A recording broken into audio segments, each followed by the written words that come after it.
Dans l'actualité également, un chiffre. Il n'y a pas de statistique, c'est une estimation, celui des nouveaux convertis à l'islam. 4000 personnes en moyenne chaque année, généralement des jeunes et de culture ou de foi chrétienne, choisissent de devenir musulmans. Sujet sensible et propice aux stéréotypes, car de récentes affaires de terrorisme concernaient justement des convertis. Alors au-delà des images toutes faites, qui sont-ils vraiment et pourquoi ce choix? Regardez l'enquête d'Arnaud Comte et Julien Pelletier. Ils se prénomment Stéphanie, David et Nicolas. 3 histoires, 3 parcours personnels ponctués par une même évidence. Les questions que je me posais, je trouvais mes réponses dans l'islam. Si j'avais pas trouvé la religion, peut-être que je serais devenu délinquant. Ça m'a permis vraiment d'avoir une ligne de mire et d'avancer sereinement dans la vie. S'ils acceptent aujourd'hui de se livrer, c'est pour, disent-ils, ôter les verrous, casser les préjugés qui entourent leur conversion à l'islam. J'arrive. Stéphanie Desportes a suivi cette voie il y a plus de 10 On ans. commence par qui? T'as faim? Cette Picarde de naissance vit aujourd'hui en région parisienne où elle élève ses 2 petites filles qui, comme elle, ne mangent pas de porc et parlent quelques mots d'arabe. Comment on dit Manel? Tu dis Amdoula? C'est bien, c'est pas mal. C'est pas mal, c'est un bon début. On a fait ce choix de vivre avec nos valeurs dans l'islam. Donc on essaie d'inculquer également à nos enfants la même chose. Le mari de Stéphanie est d'origine tunisienne. En fait, j'ai une seule photo de mon mariage civil. Mais elle aime préciser qu'elle avait choisi l'islam avant même de le rencontrer. Un long cheminement né à l'adolescence. Voilà. J'ai beaucoup lu, j'ai été très attirée, très jeune par l'islam. Je me trouvais apaisée, je trouvais un climat de chaleur, je me sentais très bien, très à l'aise. Et après, quand je suis allée au contact de musulmans, j'ai eu le sentiment d'être à ma place. Mais pourquoi cette religion plutôt qu'une autre? J'ai fréquenté des établissements catholiques. Je n'ai pas été baptisée, mais bon, j'ai un petit peu baigné dans ce milieu-là. J'ai pas trouvé toute la tolérance et toute l'ouverture d'esprit qui me tenait à cœur. Si aujourd'hui son discours est assumé, cette assistante maternelle issue d'une famille de tradition chrétienne a longtemps vécu sa foi, secrètement. Je faisais la prière en me cachant. Ou... Ah bon? J'allais me cacher, quoi. J'allais dans la chambre et puis je faisais la prière, mais c'était pas quelque chose qui se savait. Parce que vous aviez honte de vous être converti? Pas du tout. Jamais j'ai eu honte de me convertir ou d'être qui je suis. Jamais. Pas du tout de la honte. Mais encore dans un souci de préserver les autres. Je suis Parce que vous pensiez que votre choix pouvait faire du mal à vos proches? Du mal dans le sens où c'est pas encore quelque chose qui est très compris. Je sais. Et justement, je pense que parce qu'on ne connaît pas, on a peur, on juge. Cette peur d'être jugé, rejeté par les siens, Nicolas l'apprivoise depuis 1 an, depuis qu'il se rend chaque semaine à la mosquée de Voipy, dans la banlieue de Metz. Vous venez tous les vendredis là? Tous les vendredis, oui. Pour profiter un peu de la sérénité, de la spiritualité ambiante. Wa alaykoum salam. Nicolas tient à nous présenter l'imam Al-Hussein, avec qui il a prononcé la Shahada. Quelques mots, une profession de foi qui en une poignée de secondes a scellé son entrée dans l'islam. La ilaha illallah Muhammad Rasulullah.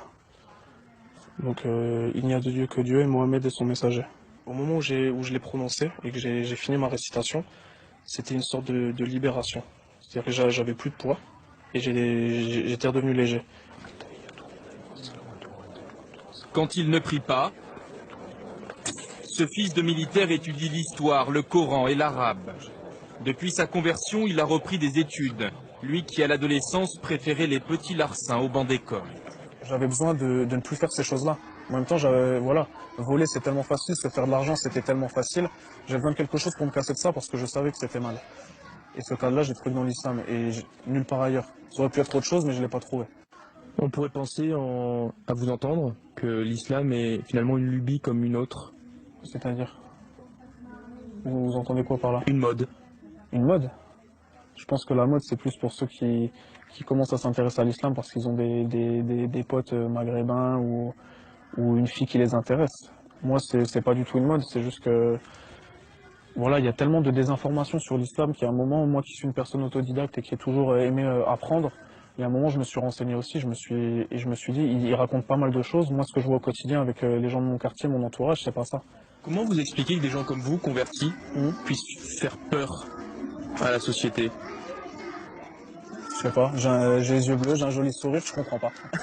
Chez les non-musulmans, l'image, c'est il s'est converti, c'est parce que le mec, c'est un voyou, il a été engrainé par un gourou, il va poser des bombes.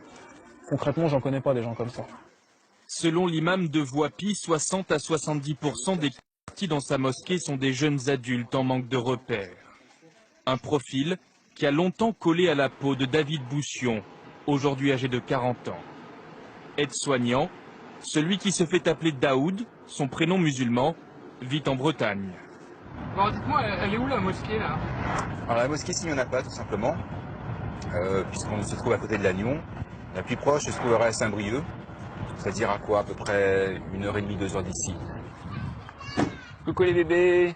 David s'est converti à l'islam il y a 17 ans.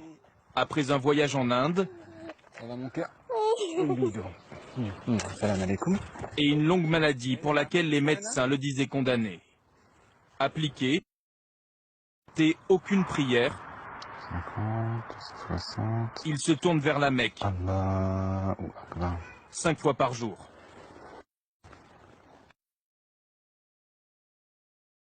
Avec du recul, David reconnaît qu'il aurait pu vers l'intégrisme au début de sa pratique. Il se souvient d'ailleurs très bien de ce qu'on lui disait parfois à la mosquée. Oui, mais tu es converti, mais tu ne seras jamais un vrai. Quelque part, c'était ça. Et comme beaucoup de convertis, ce qu'on veut faire, du coup, c'est rattraper une sorte de temps perdu et vouloir appliquer les choses, être très rigoriste et vouloir absolument tout appliquer. Et avec le temps, on met de l'eau dans son vin, dans son jus de raisin plutôt, et puis on apprend à faire la part des choses. C'est quoi la radicalité pour vous? Ce serait de ne plus être vivant. C'est-à-dire? Eh bien, je pense à certaines personnes qui pensent qu'il faudrait vivre pas forcément, mais comme au IIe siècle de l'Hégire, par exemple. C'est-à-dire 2 siècles après la révélation de l'islam, en Arabie. Comment vous réagissez quand vous entendez les services de renseignement, par exemple, qui disent que la principale menace pour la France vient des gens convertis comme vous? Oui, on peut effrayer quand on entend certains discours, quand on voit certaines images qui se passent ailleurs, voilà.